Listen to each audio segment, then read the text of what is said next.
follows an influencer named Madison, who's kind of having a tough time in Thailand. She's on the rocks with her boyfriend and just not quite having the experience she was hoping to have going to this new place. And she meets another girl named CW, who kind of shows her how to put her phone down and not focus so much on the online life, but has some ulterior motives.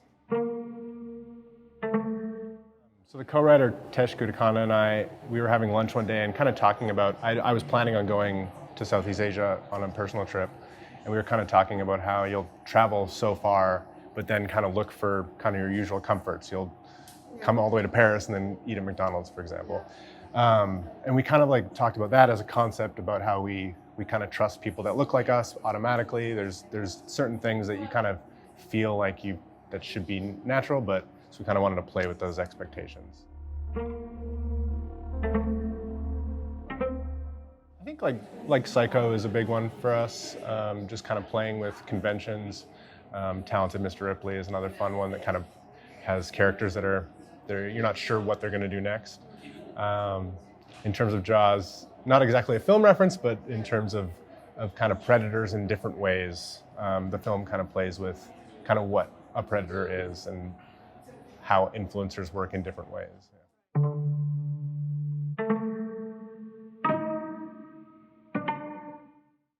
Yeah, so I edit a lot of my own films.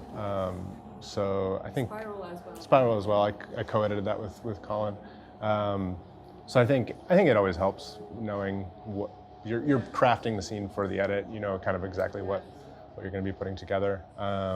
There's a title sequence shot that was planned from the very first draft, and like a couple of the different from going to Thailand in 2019. There was definitely a lot of shots that because we had just started writing the script when I had gone there, so there's a couple things that stood out.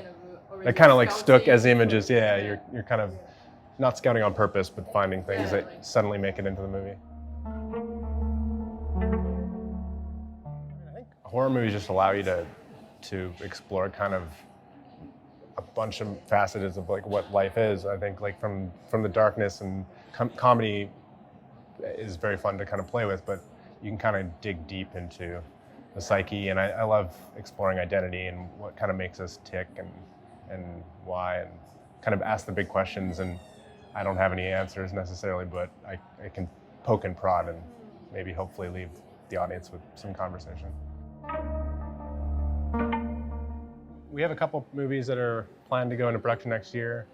Nothing we can say for sure because you never know. For now it's nothing yet. But yeah, there's a few things in the works. Another film that I'm hoping to direct sometime soon. Yeah.